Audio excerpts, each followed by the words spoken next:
I think we're good now. Oh, good. We had a little full start problem. Little false start recently. problem. It happens to all men.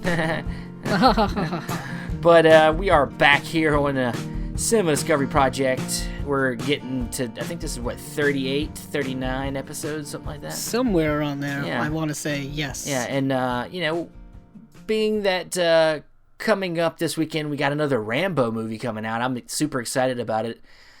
You say that like we've had them frequently. Well, yeah, we it's really not like don't. a Marvel movie, but, it's been, the last one came out in, 2008? I want to say 2006? Yeah, let me look. I'm guessing. I could use it's the computer. in that area. Damn. I could use the computer. Scrolling down. It came out in 2008. Yeah, I was right on the guess. first one. Damn, I'm good. So it's been 11 years since a Rambo movie. I'm gonna kill the people that are texting me. Sorry about that. Steven's getting texts. He's a popular guy. Yeah, I'm popular right now. He could always put his phone on vibrate I just like did. I do. I just did.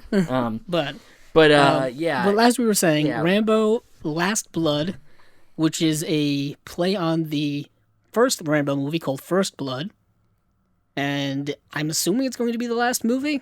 I mean, when you it have says Last Blood. I mean, it says things like that, but you just never really know. well, I mean, Stallone's trying to get away from his two main things that have people identifying with. Rocky, which I think he finally has let Rocky go after this last Creed movie. He's basically said, I'm done with it. And now I think with this next Rambo film, he's like, this is it. This is the last Rambo movie. I'm not doing any more. We're getting to that point where, I mean, he's not young. He's 73 years old. He doesn't look 73, but he's 70. Yeah, but I mean, he's been doing this for a very long time. I don't know if he has any plans on retiring anytime soon, but his marquee characters have been Rocky and Rambo. And they've been so iconic to him and to kind of pop culture and things like that. And so you never really want to see it end. And I don't think Hollywood ever wants to see these things end either. If you just see the current trend of what they're doing is revivals, reboots, sequels to movies that are, over 20 years old and whatnot. I mean, we're getting another Terminator movie this year. That's another, prominent franchise from the 80s, like Rambo, came in that same era. And they just don't want these things to end. But for this episode of the Cinema Discovery Project, we wanted to take a look at the Sylvester Stallone movies that aren't Rocky or Rambo. Yeah. Because those movies get talked about so much, and they're probably getting talked about a lot this week because of the new Rambo movie. And Steven and I have already done a very thorough episode on Rocky that was like 2.5 hours long last year when Creed 2 came out. So we didn't want to just rehash everything about Rocky or do the same thing for Rambo. One, because the Rambo films are very different than the Rocky films in terms of, I think, when it comes to just the depth of discussion. Yeah. Those movies are very entertaining versus, I think, the Rocky films that it's not unfair to say are more character-driven, have more depth to them, and, for the most part. Granted, Rocky 4 is mostly a music video, but it's still the Rocky character journey. I mean, if you just look at First Blood, though, First Blood's, I would say, maybe the best movie. Yes. Closest to the first Rocky or the second Rocky. Yeah. I would say that movie has the most depth of any of the Rambo films. Yeah. Because it is based on the book First Blood. Yeah. Where they changed the ending of the movie versus the ending of the book basically to kind of kickstart a franchise that's made a lot of money and going on now for, 3 decades? Yeah. So there we are. So Steven and I decided to look at Sylvester Stallone's other filmography and see what we can glean out of it. Yeah. And I know we talked about doing a top 5 of our top 5 favorites. But there may be a lot of overlap, so we'll probably get into that. But I think we just want to take a look at it as a glance. If you just want to go back and forth, and maybe if we go back and forth and spotlight or talk about maybe one movie a piece or maybe a couple movies a piece. I also wanted to maybe give a general overview initially, not do what we did with Stephen King where we go through each movie, but just openly discuss how different Stallone's filmography is when you remove Rocky and Rambo. Yeah, I mean, it's very eclectic. People only see him in with that canvas. You only see him with them 2 roles, really. But he's done a lot of other really cool movies, and he's also done some really crappy movies that are worth just watching for some laughs, because some of these movies are ridiculous. Even some of the ones I think we're going to talk about when it comes to our favorites are pretty ridiculous. Some of them are pretty ridiculous. But, to be honest, my whole list is pretty ridiculous. There's probably one movie that's like a serious drama. The rest, the other two, there's another drama in there too, but he tends to focus more on drama.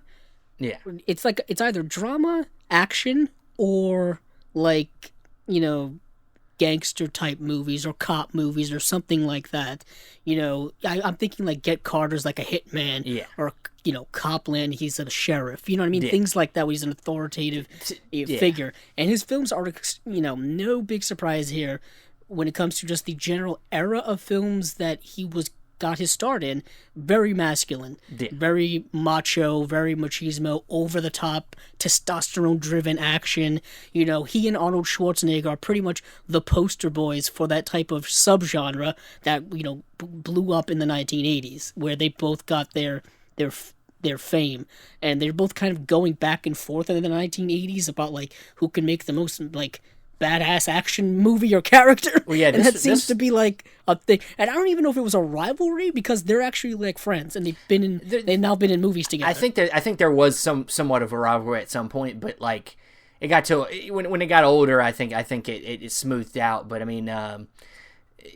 these guys were the kind of the 2 poster boys for that era type of action hero, because as we got into the later 80s, the more of the everyman with like a movie like Die Hard became the action archetype type of person, and their type of, that's why I think that they, when they got into the 90s, started trying to be more versatile, like doing more comedies and doing more other types of roles, so they could maybe survive. Because I would say there's a serious drought of their type of movies in the 90s. The action genre shifted to something else in the 90s. Yeah. And it was still over the top. It was still, bloated, if you want to say. Sure. But it was a different type of bloatedness when than Michael the Bay 80s. showed up, things got more explosion. Michael Bay, Roland Emmerich, people like that. Sci-fi action became really big in the 90s as well. But granted, in the 80s, Predator, it was a big action sci-fi movie. Aliens, big action sci-fi movie. The one thing that surprised me about Stallone is he hasn't quite done a lot of sci-fi sci-fi action, really. He did a little, some dystopian with Judge Dredd, Demolition Man, but he's never done like, he's never fought like an alien. At least I can't remember. I guess Judge Dredd might be the closest to something kind of. Yeah, I guess so. His movies tend to be more grounded in reality, but they're superhuman based. Yeah. You know what I mean? Like he's like jumping, like in Cliffhanger, he's jumping off a mountain. You know what I mean? Like unless you want to count his cameo in Guardians of the Galaxy 2. Yeah, it's cameo in Guardians of the Galaxy 2, I guess. Wonder if he's going to be in Guardians of the Galaxy. I really hope that there's supposed to be talks of a spin-off where they go back and look at his group of, Ravagers. Yeah. So I hope that happens, but yeah. But how do you just want to go back and forth and maybe you pick a movie in his filmography and I pick one, or sure, because I do have that top 5 list here. We don't have to we don't have to necessarily do a top 5. We can just go back and forth and pick some of our favorites to talk about. You know me, I like to go in some type of. If you want to go in an order, you can. I'm just gonna wing it. Yeah, you can wing it. I guess I'll go. I want to talk about a small role he had in Death Race 2000. Oh, wow. Which is the Roger Corman film from 1975. He has a small role, over-the-top role, where he plays Machine Gun Joe Viterbo, and he's just like this over-the-top, like crazy guy. He's like, he's just you know how Stallone's guttural yell is. Yeah. It's so amazing. But like that movie, that's a B movie, so he's playing a B movie. And this was before Rocky. Yeah. This was right before Rocky. Yeah. This is a movie that has been remade, I believe, with Jason Statham. Remember Death Race? And then they had like Death Race, whatever the sequel was. Was it 2000? I don't remember. But it's basically it's a dystopian movie where there's a cross country automobile race. Yeah. And basically it requires the contestants to like run over like innocent pedestrians, and they gain points by doing stuff like that, or like they can kill each other, they kill pedestrians. It's really like a huge satire, and it's like broadcast like all over the world. Yeah. So it's like a Hunger Games satirical battle royale type thing where like people are getting entertainment, based off of the most like ruthless thing possible, murder essentially. Sure. We talked about it a little bit when we talked about the Arnold Schwarzenegger movie last time with what was it? Running Man. Running Man, yeah. Remember Running Man with the Stephen King adaptation of Running Man? Something like that. But he has a small role in it, and it's super over the top. And you know me, I have to talk about my Roger Corman B movies once in a while. Why not? And this movie is available on like DVD. I think there's a Blu-ray floating around. It's a fun movie. It also stars David Carradine is in it as well. Yeah, so that's what I want to mention early on before he became, Rocky Balboa or John Rambo. Your turn, Steven. All right, well, bounce it back to you. Sure. I mean, I guess I'll jump over to one I just watched, and we'll go ahead and get a bad one out of the way because this it's just pretty bad. This one is Stop or My Mom Will Shoot, which came out in the early 90s, 92, and this is one of his tries at comedy. Stallone is a cop as usual, as we talked about. He likes playing cops, and he's supposed to be playing middle aged. I guess he is middle aged. I think Stallone was maybe he might have been in his 40s at this point, maybe in his in his 50s by this point. But he's a cop. He's kind of like, lives alone. He's not really he doesn't commit a lot, and his mother is very overbearing. Played by Estelle Getty. I'm not sure if she's somebody that's known of that time. And she was on Golden Girls. Yeah, that's yeah. You keep talking, I'll look. And so basically the mom's really overbearing, and she's supposed to come and visit, and she comes and visits and gets basically caught up in his job, witnessing a murder, and basically becomes a part of the investigation. So it's really, if you can imagine Stallone, mother hijinks, always talking to him about how he needs to get a girlfriend, and if you can just imagine Stallone having a tantrum with a mother character who looks vastly older than him.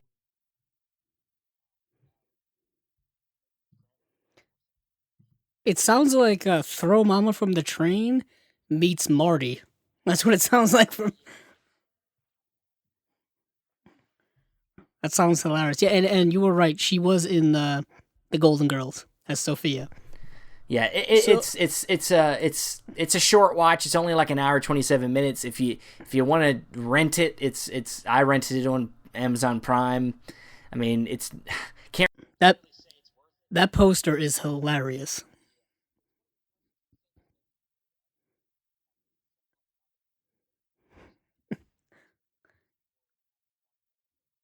It's a very matter-of-fact title. Stop or My Mom Will Shoot. And on the cover, she's holding like the biggest gun she could possibly ever hold. It's hilarious. So I guess bounce it back over to me if you're done, Steven. Sure, go ahead. Yeah, so it was a movie I watched last night, and it's very, very different from what Stallone is typically known for, or what he's done throughout his career. And this is a movie called Fist, or F.I.S.T. It's an acronym. It's an acronym for Federal Interstate Truckers, and it's a movie that's a period piece. It's a period piece set in the 1930s and has to deal with the unionizing of truckers in, I think, Cleveland, Ohio, and it's based off of the movie The Irishman, the guy who was in The Irishman. Now I can't remember. The character that's in the Martin Scorsese's The Irishman. that guy who was in he was in the it has to do with unions, and his body. He disappeared, and nobody's ever known where he is. Okay. Jimmy Hoffa. Jimmy Hoffa. That's what it is. Yeah. I couldn't remember that. But yeah, the movie's kind of based on Jimmy Hoffa because Stallone plays a character called Johnny Kovac, and he goes from being like a regular worker, and then he rises up through the ranks by getting into a union, then recruiting in the union, then becoming a big time name in the union, becoming the president of the union. But also he ends up getting involved with organized crime when he's doing all of these things. So it really just kind of goes through like his dealings with that and dealings with the union. And it's a very political movie dealing with unionizing and workers' rights and things like that. And it's really, really good.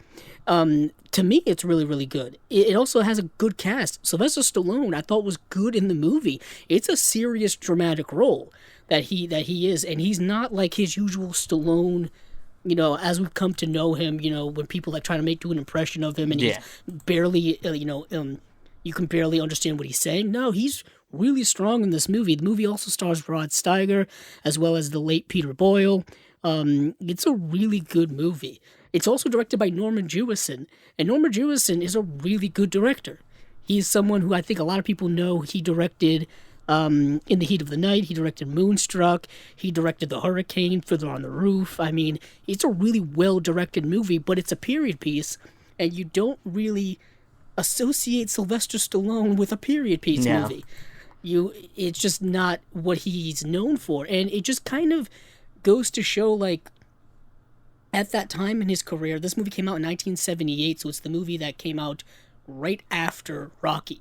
It just shows you that in that time period that he was just trying to be a serious actor. Yeah. Like going from Rocky, which is a serious role, to another serious role. He hadn't quite hit that, 80s action star level of, kind of repetitious roles that he would, go on to do throughout his career and what he would become known for. So it's an interesting look back at that time in his career. So, Steven, kick it back to you. Well, since you're bringing up a movie where he's like helping out truckers, getting with truckers, I figure I'll do the other movie where there's truckers. 1987's Over the Top. Oh, the best arm wrestling movie ever. Montage, baby oil, literally the whole movie is almost montage. But except for, I think Rocky 4 beats it, but because Rocky 4 literally is almost all montage. But Over the Top. You got Stallone, who is this, kind of separated from his wife, but they have a son that he's never met, really, and so he comes to get him from a military academy, and because the wife is sick in the hospital, and they go on this kind of cross-country trip, to get to know each other, and the kid's really kind of like gotta stick up his ass. And Stallone's got to try to liven him up a little bit, and they bond. It's to me it's super cheesy. It's not good. It's not great. Oh no, it's not. But it's one of the movies you can kind of put on, and I mean I'm entertained by it. I mean a lot of body oil. It's Stallone. I always tell people this. People watch Pokemon and you see Ash Ketchum turn his hat around when he's about to do something. I'm like, no, that was from Over the Top. Stallone did that in Over the Top first, because before he gets into his arm wrestling thing, he turns his hat around and it switches him. And he goes into this mode. I enjoyed this movie. I own this movie. Of course you do. Yeah, I wish I did. I think I want to say this is a Canon. Yeah, this is a Canon group movie or Makes Canon sense. Films.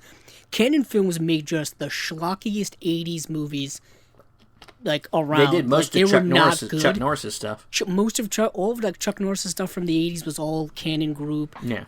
They did Superman 4 Quest for Peace. Yeah. I mean, they just did schlock. But Sylvester Stallone's character name in the movie is Lincoln Hawk, which is a cool name. And he's got like there's a father-in-law character played by Robert Loggia who just hates him and wants custody of the kid. wants to take care of the kid. And man, there are moments of this movie where it's ridiculous. Also, like he does like every single time he wins like a hand wrestling match, he does like the most illegal hand wrestling. Yeah, he does the most illegal arm wrestling move ever. Yeah. But nobody gives a shit. He re-grips and goes over the top. Yeah, it's his move. You can't re-grip. It's his finishing move, like it's wrestling or something. It's like. Oh my goodness. But what a movie. If you're on my wavelength, you were saying his name's Lincoln Hawk. What's a movie that can connect to Lincoln Hawk? You get what I'm saying? Hawk. There's a movie he did that has Hawk in the title. Tony Hawk? I know. Dude, come on. You watched this movie, didn't you? Nighthawks. Nighthawks. Yeah, that's a good transition. I fumbled that transition. Come on, man. Damn. So I'll talk about Nighthawks because I watched it. I know. Because I was going to talk about something else that not connected, but it's the movie he did right before. But I'll get to that one later. But Nighthawks, he plays. First of all, this movie came out in 1981, and it is a movie where he plays like this conservative type cop called Deke De Silva, and and basically what happens is like Billy D. Williams is also his partner. Yeah, his name is Matthew Fox. Pretty cool name for Billy D. Williams. But the movie takes place around a terrorist called Rutger Hauer, who's like a European terrorist. Rutger Hauer is the actor. Is that? Yeah, Rutger Hauer. Yeah, Rutger Hauer is the actor, but he plays the terrorist in the movie, and his name is Wolfgar. Haymar. Yeah, it's Haymar Wolfgar Reinhardt. Yeah. Damn, that's a European bad guy if I ever did hear. That sounds like a Bond. This was right around villain. the time. He's basically a Bond villain. Well, I was gonna say this was right around the time he did Blade Runner. Yeah, it's pretty close. It's very, very close. But he's kind of the best part of the movie, if you have to ask me. Yeah. He just chews up every scene. He's evil as hell. He's like killing people willy-nilly. He's that badass bad guy. Yeah. And Deke De Silva is kind of a conservative cop who doesn't want to kill people. He doesn't like to kill people. Doesn't like to use his gun. Yeah. But like he's part of this kind of not elite, but he's part of like this task force, that the government kind of sets up to combat this terrorist who's immigrated from Europe now over to the United States. And basically, it's kind of like the typical detective story where, you're trying to hunt this guy down. You're trying to find his MO. You're trying to find out where he hangs out and, hunt him down slowly. And, that's what basically Nighthawks is. It's a solid movie. I think it's not terrible. It's not terrible. It's a solid movie. In 1981, it's got that dirty grittiness from the 70s. That's a kind of a carryover, and I think Stallone's fine in it. Yeah, he's fine. I mean, it's not his most entertaining of films. I think it can drag a little bit at times, but it's a decent watch. Shout Select put it out. I picked it up. Oh, I remember you bought that. Yeah. It's a decent watch. But I guess I'll throw one out there. Throw it out there. Okay, so I'm gonna jump ahead a little bit. We're gonna jump around here, guys. Let's talk about how about we talk about a movie that he did, another sports movie. If you want to, I guess arm wrestling is a sport. I guess. We'll talk about one of his other sports movies. Came out in 2001. Driven. Ooh. Remember Driven? Oh wow. I haven't seen it, but I almost watched it in time for this podcast. I went on a Stallone binge to try to prepare myself for this podcast, and Driven was up there. I just ran out of time, essentially. Yeah. I was driven to the brink. Oh, that's terrible. Steven, make sure you cut that out. What's that? Driven to the brink. Oh God, no! I don't edit this. It's in there. Oh, damn it. No. So tell me about Driven. Well, I'm assuming it has to do with racing. Yeah, it's indie racing. I don't really know the rest of this cast. You might notice some Kip Pardue. I've never heard of anybody else in this movie. But well, I'm making my way. It's been a while since I've seen it, but it's basically kind of like almost your typical kind of racing story. In this case, you got this young upshot racer who's in the middle of a championship season, and he is starting to come apart at the seams. I guess life is, the pressure's getting to him, and then I guess Stallone, who is a veteran, comes in and I guess guides him a little bit, becomes his Yoda of sorts. It's also got Burt Reynolds in it. Yeah, I was gonna say Burt Reynolds kind of buried the lead on that. Yeah. Burt Reynolds is in it. Gina Gershon is in it. It's not really Sean Leonard is in it. It's not really a great movie. It's just one of the movies. It's like another movie. Like I said, Stallone's got a varied career. He's done a lot of different types of movies. If you really look, I'm really glad that you kind of introduced a 2000s film because his 2000s filmography is not great. No, it's not. He was just trying a lot of different things outside of the Rocky and Rocky Balboa that he did in 2006 and then Rambo in 2008. The rest of his 2000s filmography is not great. No. But I'm glad you brought that up. I look, there's a lot of movies we're going to talk about here that are not. Like the fact that Stallone takes chances. Even though they're not always great, he takes a lot of chances with his career, and he doesn't like to be pigeonholed into these two roles that we only know him for. Most people know him for.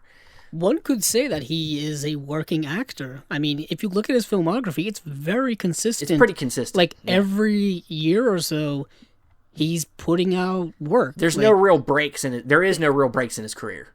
No. Literally from 75 on, he's worked almost every year, I think. Had a movie come out every year. That's pretty damn good. Up until present day, yep. Yeah. So, do you want me to talk about something? Yeah, go ahead, man. Driven? Yeah, bring up something. All right, so I'm going to still stay back in the 80s, back in the good old 80s. This was the movie I was going to bring up after you brought up Over the Top, and this is one of my favorites of his, and it's, yet again, not a great movie, but damn, is it entertaining as all hell, and that is Cobra. Cobra, he plays a character, Marion Cobretti, and he's basically like a souped-up muscle version of Dirty Harry. Yes. He's a cop who just doesn't give a shit. He does whatever he wants, doesn't play by the rules. You probably hear that in a trailer once upon a time. Yeah. And man, this movie is crazy fun.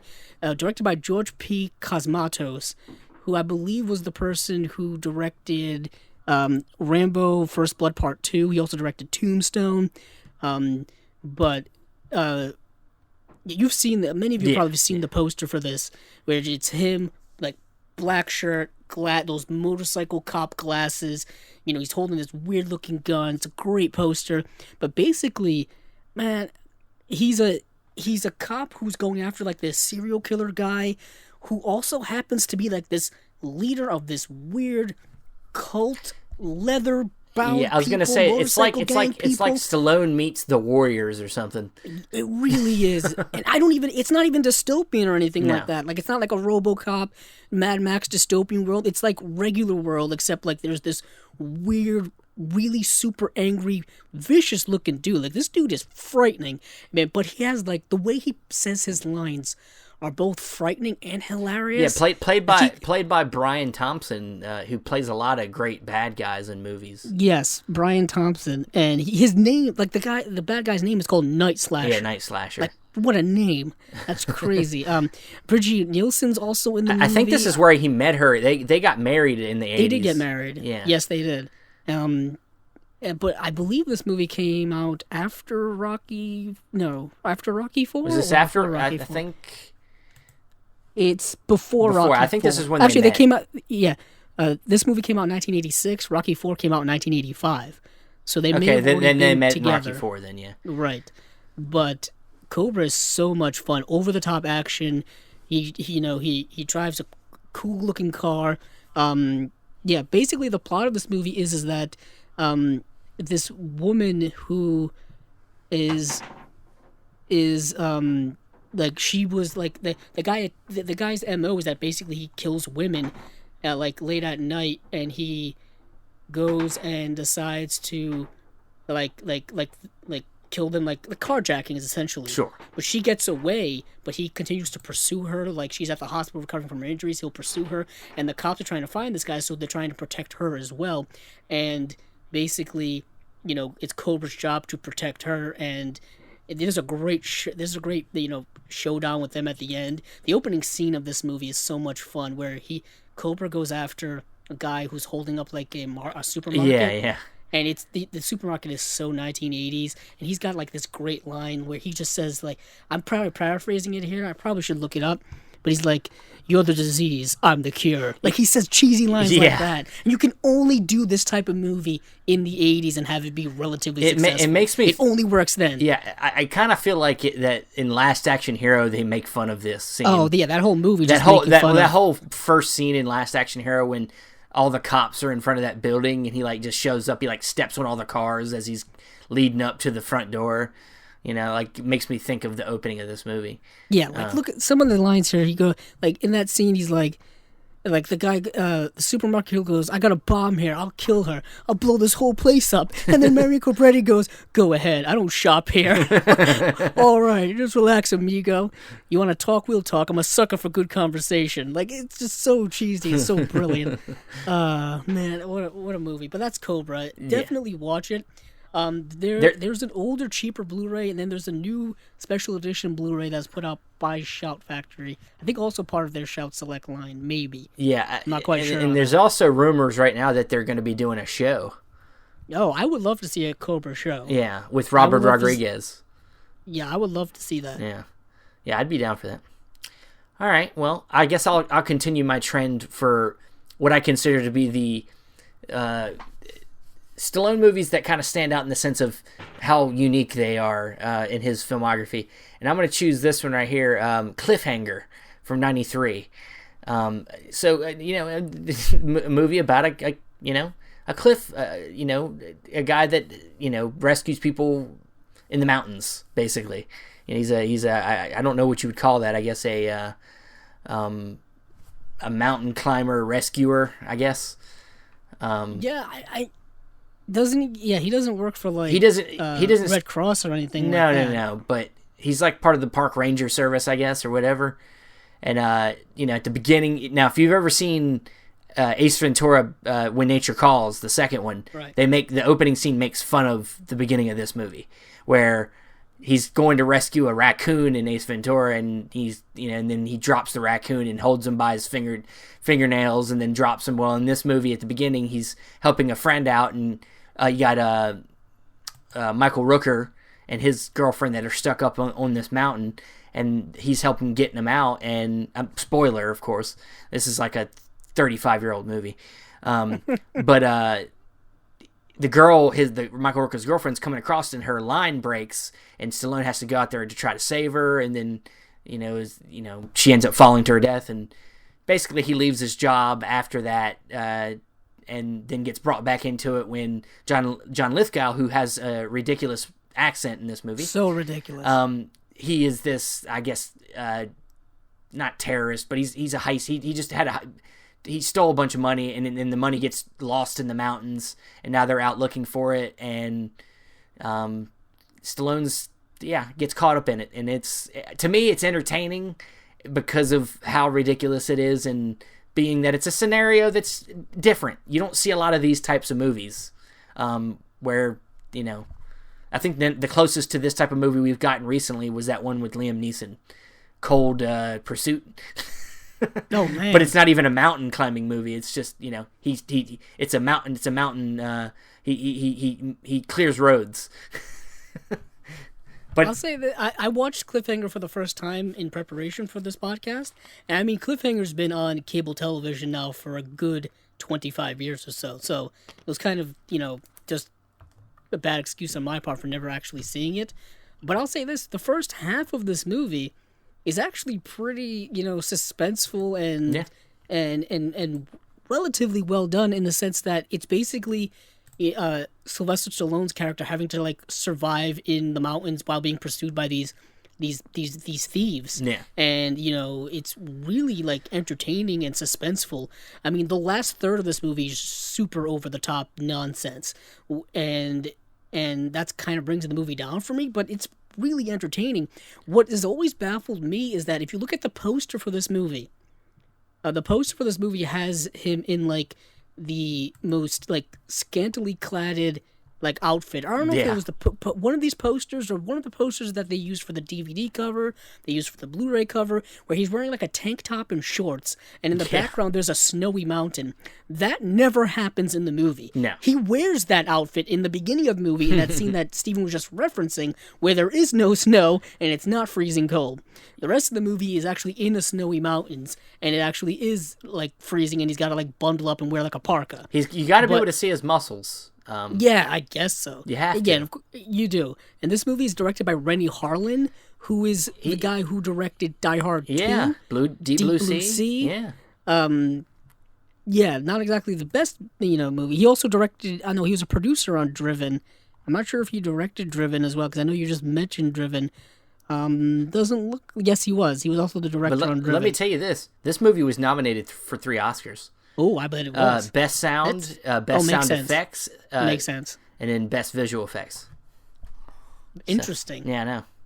I'll say this, though. The visual effects were pretty good. For 1993, I didn't notice too much of where, like, some of it was obviously, like, the rear projection or blue screen or something like that, and some of it looked like it was shot on relative location.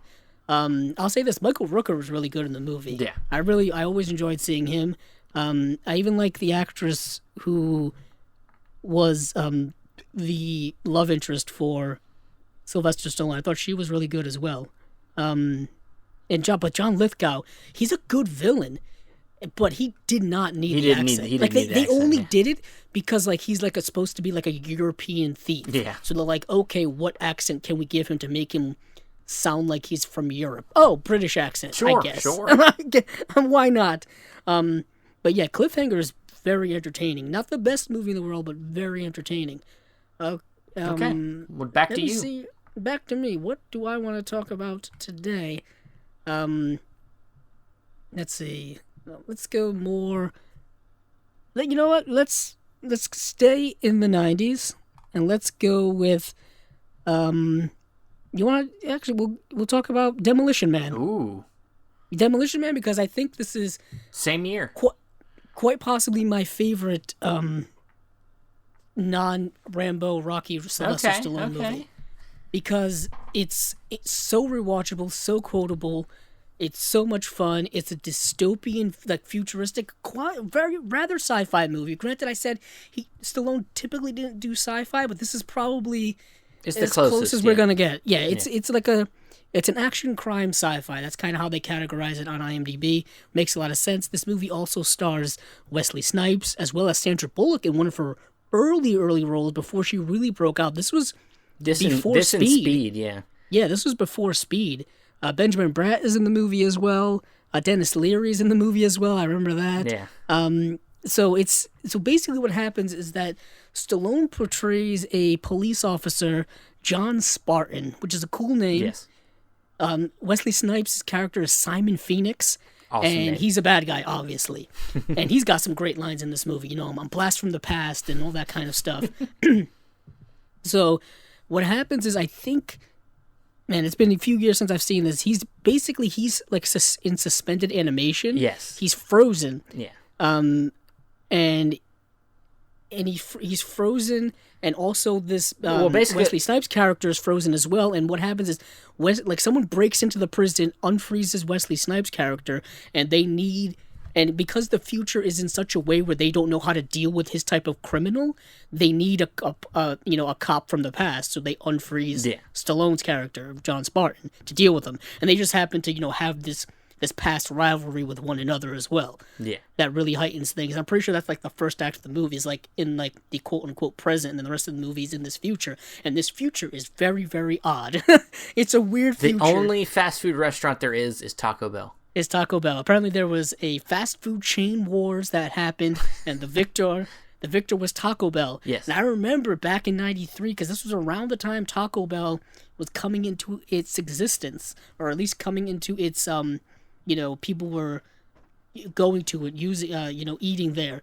And I remember when Taco Bell's first opened up, they looked like they were from like the Alamo. You know what I mean? They looked like they had like these columns, and they looked like they were like these missionary places like that you would see in the old time West and things like that. And they, of course, they all had like bells and stuff. I remember when this all happened. This was before the Taco Bell Chihuahua dog, Ikero Taco Bell and all that stuff in the late 90s. But I remember that because I was around back in 93. But I probably had seen this movie a few years after it had come out for the first time.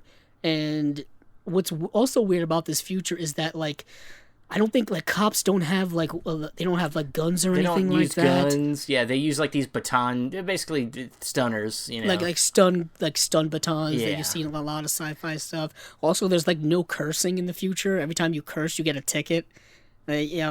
Also, apparently, this is the biggest mystery that people keep talking about. Oh, man. Is you know what I'm talking about? Yeah. There's no toilet paper in the future. There's the three seashells. They use 3 seashells. And to this day, I don't know how one uses 3 seashells in the restroom. Oh, but the worst thing is that nobody has vaginal sex. They don't. No. They use these mind things where they have sex in their minds. Which is rather prophetic, as well as kind of like accurately futuristic in terms of like, things like sexting and things like that happen in modern day times and whatnot. But there's no quote unquote exchange, no swapping of bodily fluids. Yeah, bodily fluids. You just kind of you put this super like helmet on with like electrodes and stuff like that connects with the person sitting across from you, and that's how you do it. Sandra Bullock is just fantastic in this movie. I think when she becomes, when she starts to become the Sandra Bullock that we all know, well, many know and love. Very how do I want to say this? Not rambunctious, but like she's got a lot of energy. She's just quick-witted. She's she just glows on screen. She's really fantastic, and that's kind of the character that she really like reprised a lot in the 90s. Yeah. It's definitely one of my top, other than Rocky Rambo. This might be my top also, but the next one I'll say will maybe be the one that fights with it.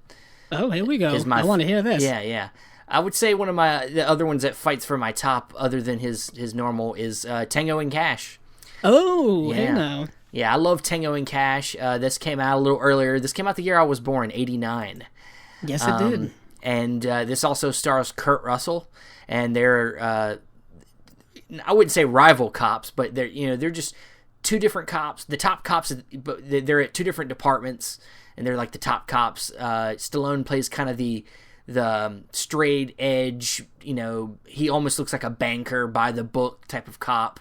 And then Kurt Russell was playing kind of the rustic, rebel cop that kind of plays outside the rules sometimes. But basically, they're really great cops, and they've given this kind of big kingpin a lot of trouble. So he latches this plan to kind of, frame them for a murder, to put them in prison so that they could, keep them out of the way. And it's to me one of the better comical performances from Stallone, that and Demolition Man, because he's also getting to play in his what he does best, which is action. But I think there's some great comedy in it too. Terry Hatcher's also in it, and I have a crush on Terry Hatcher from from Lois and Clark. Yes, this is right before Lois and Clark. Yeah. It's just, I think they just have great chemistry. Jack Palance plays the bad guy. To me, it's just a super entertaining buddy cop movie. It's one of my favorites. Yeah, I've seen it. I saw it once a few years ago. And yeah, I agree with everything you said. I think it's a great buddy cop movie. 1989, where I think the buddy cop genre at that time was kind of waning a little bit. Not waning, but we already had like a couple of Lethal Weapons. We already had a couple of 48 Hours. 48 Hours, as well as Beverly Hills Cop. Yeah. I think we already had a couple of those. And for some reason, I don't know, the 90s kind of like not killed the buddy cop genre, just there weren't that many of them at that time. I would love to see a Tango and Cash kind of sequel. I wouldn't mind that. I mean, both actors are going strong still. Kurt Russell's still making stuff. Obviously, Stallone's making stuff. That's why we're having this podcast episode. I mean, yeah. This also came out the year before Rocky V. So I guess it's nice to get something good before you get something bad, if you will. Tango and Cash. People love Tango and Cash. I think Steven's not alone when this is his saying that this is his favorite of the non-Rocky. It's one of the top favorites. There's another one that I'm thinking about now that might be for other reasons. But you're full of surprises. You go ahead, man. It's your turn. The next movie I want to talk about is Copland. Damn it, you picked it. Came out in 1997. Wow, I picked it. Damn. Because Copland is probably his best performance. Copland is his most, serious performance, I would say. Other than Rocky, like the first Rocky other movie, than Rocky, of course, yeah. It's like maybe his most ambitious thing he's done. It really is, because it's one of the roles where we don't see him in that typical Sylvester Stallone physique. I believe he gained a lot of weight for this role because he wanted to be this kind of overweight, not schlubby cop, but he's a sheriff of this New Jersey community that's populated by New York City police officers. Like they live here, but they work in New York City. But a lot of them are also tied up with the mob, and he's trying to kind of uncover a lot of these things. So essentially, he's poking the bear, if you will. He's getting into things that can get him in a lot of danger, trouble, and things like that.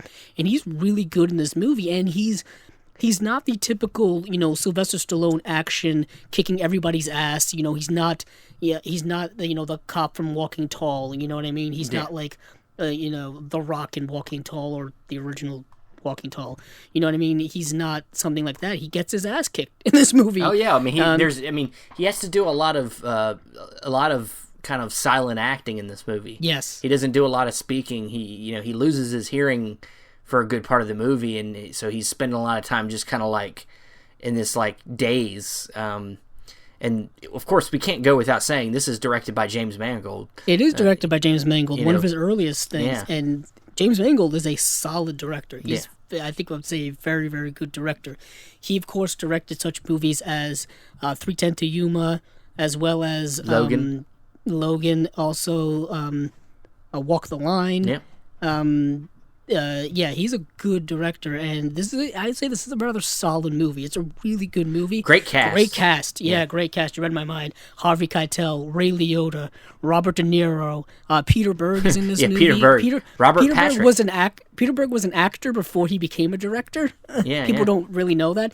Janine Garofalo is in this film as well. Robert Patrick, Michael Rappaport has an early role. Man, yeah, it's Frank Vincent's also in this movie, who was in Goodfellas as well as Casino, I think. Yes, so he was at that Scorsese gangster tie. It's a cop movie, it's a gangster type movie, but it gets lost, I think, with a lot of Stallone's movies. Because we talked all the movies we've talked about so far have been typical, Sylvester Stallone vehicles. You know what I mean? Cliffhanger. Cobra, things like that have been those typical things you would expect from him. Copland is different. Copland's a drama, a good drama too. But yeah, I really like Copland. Came out in 1997, so it's in that 90s kind of threshold. Steven, you want to go next? Yeah, sure. Let's. We're getting down to some interesting. I think maybe we'll talk about a few more, like what we've been doing, and then we might finish up with just kind of listing off some of the ones that we don't necessarily have a lot to say about. Right. But I'll bring up a movie that also came out in the 90s. It came out a year before yours, and that's Daylight. Oh, good. Because I wanted to watch this and I didn't get a chance to. Yeah, Daylight is about, he plays a cab driver, and he's on his route one night, and so I think it's set in New York. I'm pretty sure. Yeah. Yes. Yeah, and there's an explosion in one of the New York tunnels nearby, and then so the tunnel collapses at both ends, and people are trapped in the inside. And he plays this cab driver who basically just helps people survive. He used to be a cop, or used to be some kind of, he worked for the city in some way, maybe. I'm not sure. I can't really remember. It's been a while since I watched it, but basically he just helps people survive, because as they're, this tunnel is underwater, so as the longer they stay under there, there's the water starts to rise. If they don't find a way out, obviously they'll drown. There's also fire at both ends, so it's this death trap, and it's got some intensity to it. Also has Viggo Mortensen in it, who plays this like other person that's trapped in there. That's like a world-renowned rock climber or athlete, and so he plays kind of a weird character that you don't typically see Viggo Mortensen play. But it's a solid. I think it's a solid movie. I mean, it's not great, but it's solid. Also has Sylvester Stallone's son in it, Sage Stallone. Oh. And this was, I think, the last thing he did with him. I know Sage Stallone passed away some years back. 2012, he passed away. So, and he was also in Rocky 5. But yeah, I mean, this is a solid movie. I mean, it's worth checking out. You might enjoy it. It's kind of on the level of Cliffhanger, maybe, solid kind of action thriller. Yeah, it was directed by, or it is directed by Rob Cohen, and Rob Cohen directed Dragonheart. He also directed Stealth, that fighter jet movie. Yeah. I remember seeing trailers for that. Triple X, the first Triple X, with Vin Diesel, the Fast and the Furious, the first Fast and the Furious movie. Now we're on to Fast and the Furious, whatever one number we're on at this point. He directed the first one. So interesting. I think I'm going to take a huge leap forward. Really? Because I think I'll go. Because I want to talk about some of his modern stuff that he's been doing, and I think I'll go with the Expendables. Okay. There have been 3 Expendables movies, and I still think the first one is the best. Really? One. I kind of like this. I kind of like the second one. I don't like 2, but I like 3 up until the third act, which is the exact same third act of the second movie. I don't know. I kind of like the first one. It's most streamlined, and I think it's the one where I think that's the one that does what it's trying to do the best, basically be a throwback movie to the over-the-top action movies of the 80s and 90s. Super violent. It's got a good cast of Sylvester Stallone as well as Jason Statham, Jet Li, Dolph Lundgren, who we remember from Rocky 4. Eric Roberts is in the movie. Randy Couture, who is a MMA fighter, was an MMA fighter. Steve Austin is in the movie. Stone Cold Steve Austin is in the movie as a bad guy. I remember watching this movie and really enjoying it back in 2010. I tell you, I did not like the second one, and I did watch the third one. And the third one is fun, but it's missing something. And the third one is PG-13, which kind of pissed me off. That third one's not great. Yeah. Because the only good thing about the third one is Mel Gibson. Yeah. Mel Gibson's a good bad guy, but I mean, I don't want to spoil things for you. It's a rather underwhelming confrontation with Sylvester Stallone, in my opinion, because Stallone is just so physically imposing. Even in his current age, he's still very physically imposing. Jason Statham, I think, is a blast.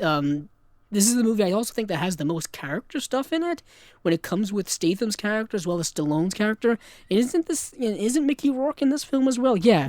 Mickey Rourke is in this film as well, and he's just having these really crazy monologues that have nothing to do with anything. Yeah. And I'm pretty sure it's just Mickey Rourke going off book and doing whatever the hell he wants. That's my guess, because Mickey Rourke, I guess, is notorious for doing weird shit like that in movies. But yeah, I like The Expendables. It's not a great movie, but it's also directed by Stallone, and it's actually the last film that he's directed, I believe, because he didn't direct the second one, he didn't direct the third one, and he's not a bad director, and he's not a bad writer, as we've learned from the stuff that he's directed and the stuff that he's written screenplay-wise for the Rocky films. He's not bad. He's rather underrated in that regard, in my opinion. So I'll go with the first Expendables, just to get something that's modern.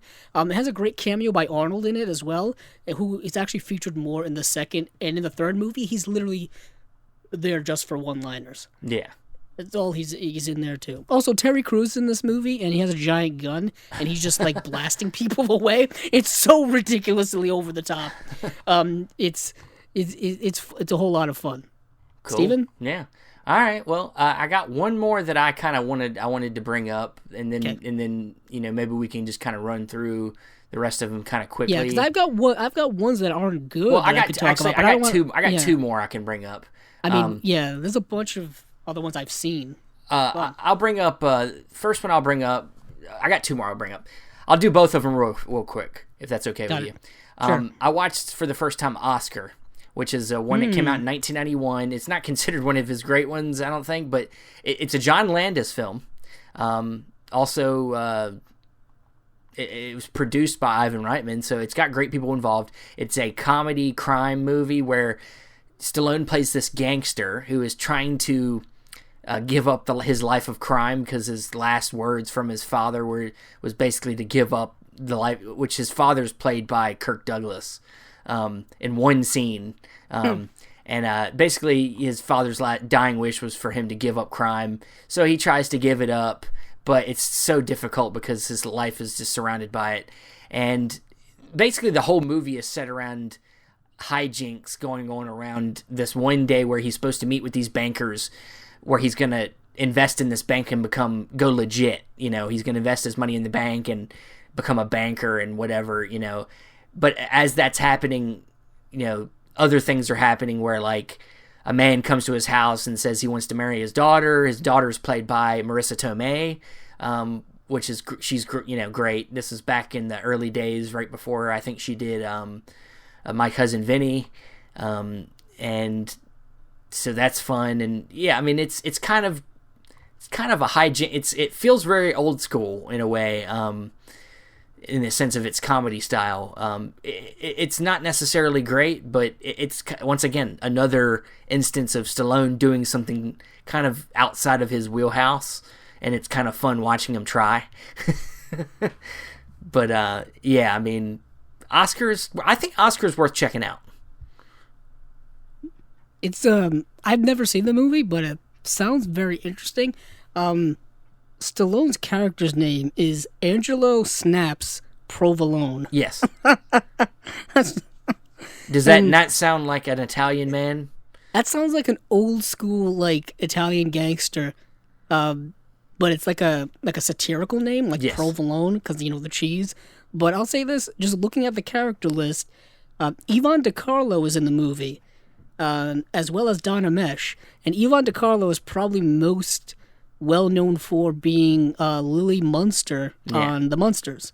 But she was in a bunch of movies back in the day as well. Donna Mesh, I believe, is most well-known for...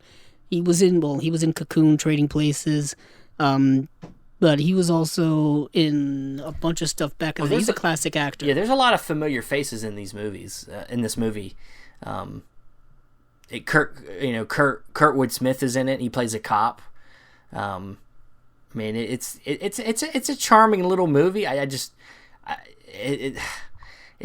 just out there for Stallone. But I bet it is. Yeah. It sounds completely, utterly different than anything else that he would typically be known to do. It has a very upbeat feel to it that you're not used to seeing with one of his movies. No, probably you're right. Yeah. For me, what was the second one you wanted? Oh, the second one was the last one I was going to really talk about was Lock Up. You know what? Talk about because I'm curious because I didn't get a chance to watch it. Yeah, Lock Up also came out in '89, and basically he gets kind of put in prison for a very minor offense, and he right before he's about to get out, apparently he's done something to, I guess, tick off the warden of the prison, played by Donald Sutherland, and basically he kind of makes his stay just worse than it. He puts him in a very aggressively violent part of the prison or something like that, and it's a survival movie basically. Oh. Him surviving in prison. John Amos is also in the movie. Tom Sizemore's in the movie. It's a pretty decent prison movie. It's been a while since I've seen it, but I've always remember liking it. It's one my dad introduced me to growing up, so not really familiar with the players, and like John Oh, John Flint. No, I don't know who John Flint is. Yeah, I just looked up his filmography. I didn't see anything. Looks like he did Out for Justice with Stegall. So that's about it. That's about all I can say other than, or did he? No, maybe he did. No, yeah, he did. He did Out for Justice. That's about the only thing I notice of his that I like. But it's a decent film. I'd say check. It's another one of them ones I'd say check out if you went to see some of his other work that isn't Rocky or Rambo. Cool. So I don't know if you want to now step into that like almost lightning round. Yeah, let's go into the lightning round. Let's go back to the beginning area and. Okay. I wasn't gonna go that route, but okay. Oh, you might as well just fly through the beginning to today. Starting with like Paradise Alley. Yeah, I haven't seen Paradise Alley. I haven't either. But isn't it the first thing he directed? It's the first thing he directed. I think you're right. Yeah. Yeah, he has a small role in Farewell, My Lovely, which I have seen. It's a film that's based on like The Big Sleep, things like that. It's basically Robert Mitchum is playing the Philip Marlowe character that Humphrey Bogart played back in The Big Sleep, but he has a small role in that. So I've technically seen him in that. Yeah. That was like way before he was famous. Just moving through the 80s just to see if there's anything, because I know, Steven, you've seen more than I have. Man, that 80s just filled with Rocky and Rambo. Yeah. I mean, talk about The Specialist, because I haven't seen it. Well, it's been a while. I know I've seen it, but I haven't. It's been a while. I mean, it's kind of very similar to the other movie that's in the decade, The Assassins. Yeah. Well, Assassins stars, I know, just based off of what I know, stars Antonio Banderas and Sylvester Stallone, as well as Julianne Moore is in the film as well. Yeah. Yeah, and it's directed by Richard Donner, and I'm pretty sure a lot of people know who Richard Donner is. So I haven't seen that, but what else am I looking at here? You also got, Judge Dredd. Dredd, yeah. I want to talk about Judge Dredd. I was talking to Steven earlier. It's a movie I haven't seen since probably 1996 when it was on VHS, and someone I knew had rented it. But it's a comic book movie. Yeah. A lot of people don't know that Judge Dredd is a comic book movie, and this was back in the 90s when comic book movies are nothing like they are today. Yeah. People didn't know what to do with them in terms of adaptation or translation, and this is it's a weird, it's like a cult hit because if people don't know, there's a whole lot of things to get into with Judge Dredd. Judge Dredd is a 2000 AD comic, which is a British comic. It's a darker, more violent comic, and they've been trying to translate it over here for a while. They did this Judge Dredd movie, as well as the Dredd movie with Carl Urban a few years ago, which is fantastic. They've been talking about doing a TV series here for many years, but who knows where that is. But this is, Stallone as Judge Dredd, the iconic Judge Dredd character. It's a dystopian world where these judges are the judge, jury, and executioners, and they just pretty much dole out whatever type of justice they see fit. It's really, really interestingly political, but this movie, from what I understand, is not that great. It's been many years since I've seen it, and it's kind of slipped into that cult category of so bad it's good in some parts. Yeah. I think Rob Schneider's in this film as well. Max von Sydow, Diane Lane is in this film as well. Joan Chen, who was in Twin Peaks, that's where I know her from. So that's Judge Dredd. I really wish we hadn't seen it so we could talk about it a little bit more, because I know there's a lot of fans of that movie. Yeah.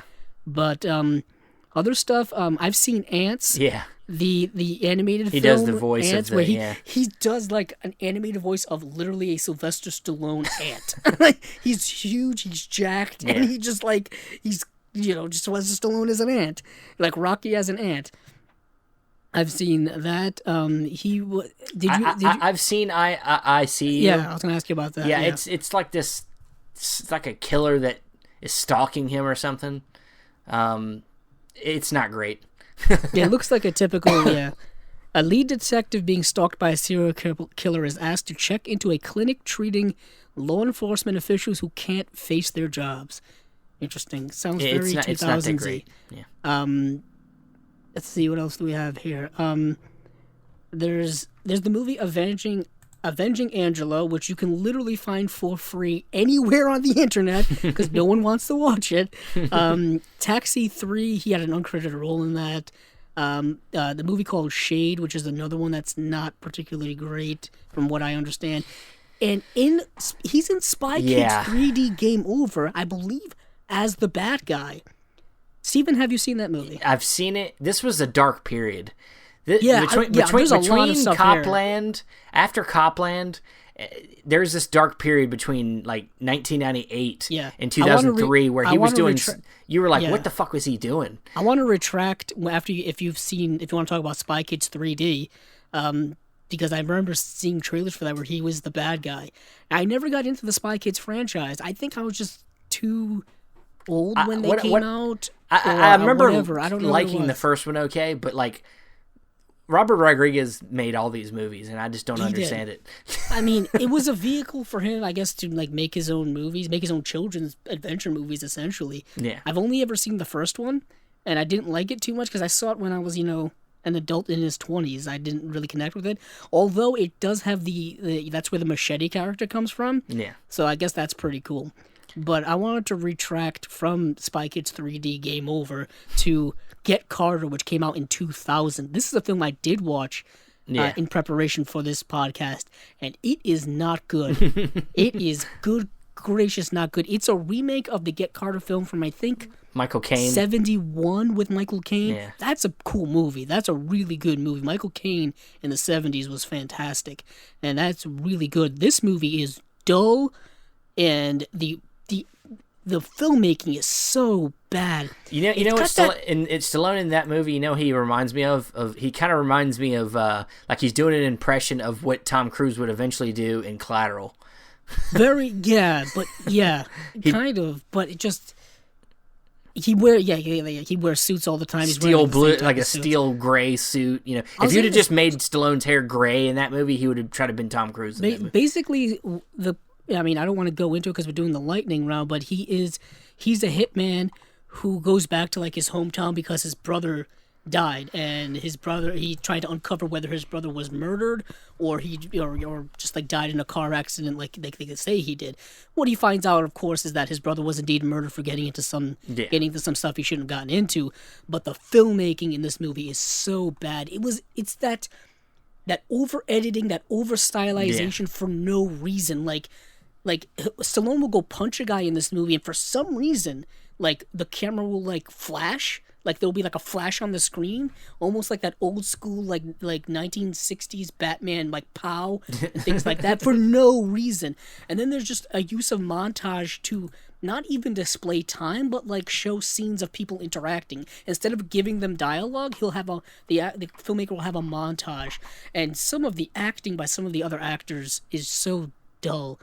I feel really bad for Rachel Lee Cook in this movie because it looked like she got absolutely no direction whatsoever because she was really bad line reading. And her interaction with Stallone played a big part in the movie, and their scenes together were so cringeworthy. And he's not bad in the movie because he's like this stoic, badass guy who he'll break you in a second. He's good in the movie, just the film itself is not great. Yeah. Mickey Rourke was also in this movie as well, so I found that interesting Expendables connection later on. Yeah. But yeah, Get Carter is not a good movie. And it's like Steven said, there's a drought here from 97 basically up until Rocky Balboa, like a 9-year stretch. It's like he knew he needed to do something to get people back on his that love Stallone, the brand of Stallone needed to rejuvenation. What happened is Rocky 5 was such a travesty. And I mean, we're kind of breaking the rules here, but it was such a travesty that he didn't want to revisit the Rocky character anymore. Like that was but then by the time he got there, he needed an excuse to go back. He had an excuse to go back to it to rejuvenate his career. So he went back to the well, and also the fact that 5 was so bad, he was like, hey, I can do a better movie. Which he did with Rocky Balboa. But what is interesting is that by the time the 80s kind of wrapped up, and we're kind of getting off book here, but he had already done 3 Rambo movies. He had already done 5 Rocky movies, because I think Rocky 5 came out in 1990, I think. Yeah. So his like the bulk of like what we know him as was in that 80s decade, and then the 90s, 2000s, and now 2010s. He tried to do other things to kind of like fit to do just to keep his career going, and he's had to go back to the well. He had to go back and do another Rambo, do another Rocky, and the two Creed movies really, I think, lifted up that franchise back into the mix significantly. But other movies from around that time. Bullet to the Head. Not good. Oh, not good. You got Jason Momoa in there throwing axes. It's another movie where like the filmmaking is just really, really poorly done. Yeah. Like the editing is atrocious. Expendables 2, which came out in 2012, like I've already mentioned, and then there was Expendables 3, which came out in 2014. What is interesting is that 2010, the first Expendables came out. He did 3 Expendables movies in like a 4-year period. Yeah. Which I thought was very interesting, and I'm kind of surprised we don't have an Expendables 4 by now. I think it's coming eventually.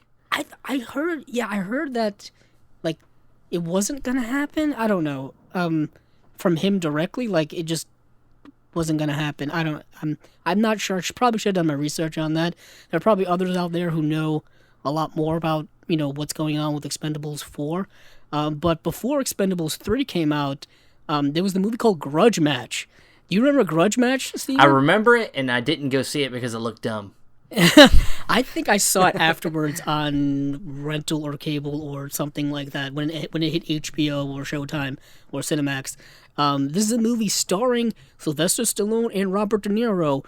Where can one go wrong with that? Well, I'll tell you where one can go wrong with that. It's a weird. It's like them making fun of themselves. They're trying to capitalize on their past boxing movie like careers. De Niro being in Raging Bull and Rocky being, Stallone being Rocky. Yeah. So basically, like these two aging boxers who are rivals back in their prime decide to come back and fight each other when they're long retired, like they're in like retirement homes, and it's kind of funny in that regard. I remember the movie having an interesting cast. Kevin Hart's in the movie. Who else is in the? I remember John Bernthal was in the movie, or did I just dream that up? I may have dreamt that up. I really didn't want to have to talk about this movie that long. Oh, you really didn't see this movie then, I guess. I can't find Kim Basinger's in the movie. I guess that doesn't really help.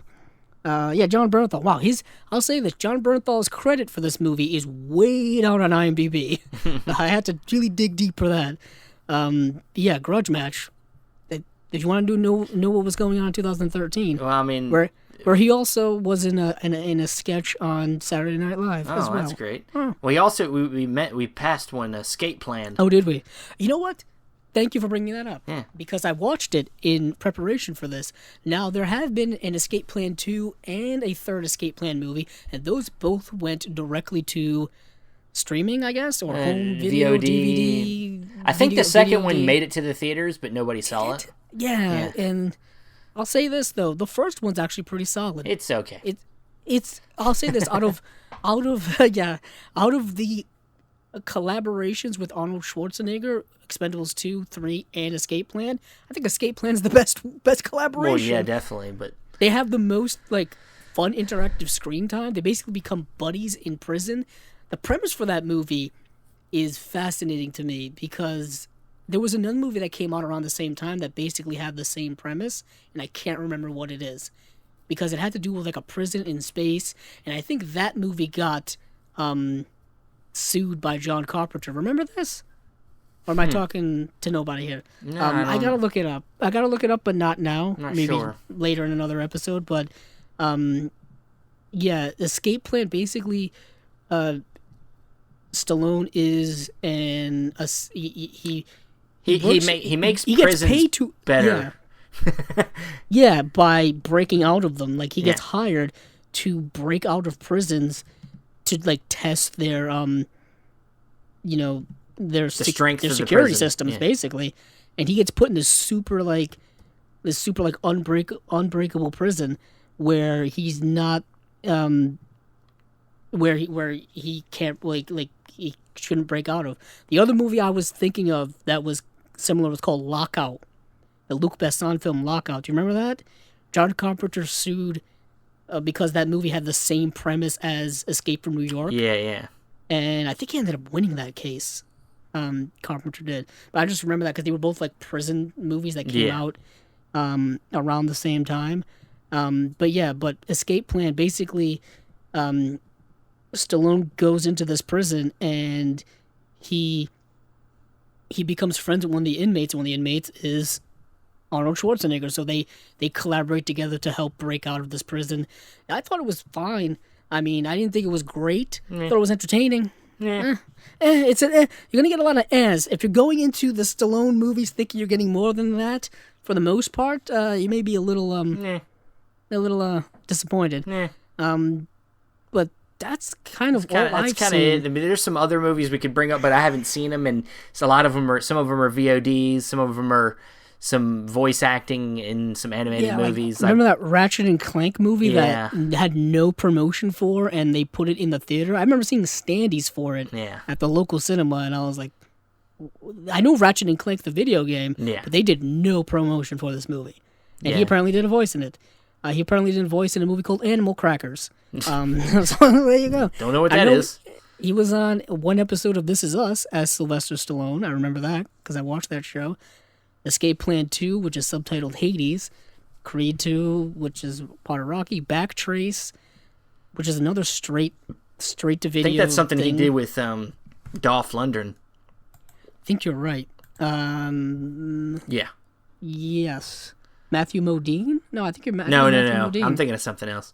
Yeah. This one has Matthew Modine in it and Christopher McDonald, and this was a straight to whatever. Yeah. A movie, unfortunately. Yeah. That's kind of it. He's got some stuff in the works. He's got Tough as They Come coming out, and it hasn't been announced yet. He's got a couple other things that are rumored, but Last Blood's the thing that's coming out this coming week. That I'm excited for it. I mean, I love Rambo. I like the premise. I just want to see some good action. That's about all I'm looking for. Same here. I'm not going into it expecting something. I do want there to be a resolution. If this is the last one, I want there to be a good resolution. If I'm expecting something, it's that. Yeah. But I'm not expecting like great acting, great writing, great plot. The plot of the movie kind of looks like Taken with Rambo. You know what I mean? It looks like a revenge story with Rambo, which is kind of what most of his movies are, essentially. Yeah. Granted, like the Rambo 2 and First Blood Part 2 and then Rambo 3 had more political edges to them than I would say Rambo. I think that Rambo this movie 4, could have definitely have some political angles to it. Being that it's dealing with Mexican cartel. And, I guess that's true. But all right, well, that's gonna be it for this episode of the Cinema Discovery Project. If you guys want to send us some messages telling us what are some of your favorite non-Rocky Rambo movies, tell us why you like them, and tell us why. Just tell us why Tango and Cash is the best one, because it is. No, I'm just kidding. I would say either Tango and Cash, Demolition Man, or like I said, Copland are probably the top three for me outside of Rocky and Rambo. But that's probably did I have Cobra at 3? I actually made an official list. But yeah, I had an official list made for this episode, but I kind of threw that in the trash as we went along. Fuck lists. Fuck just fuck them. But that'll be it for this episode. Where can we find you, Andrew? You can find me on Twitter at Cabzilla06, as well as my YouTube channel, Cabzilla Productions. And you can find me on Facebook, Stephen Billings. You can find me posting all the stuff I like to buy, all the movies, goodies, on Instagram at Cinema Discovery Project.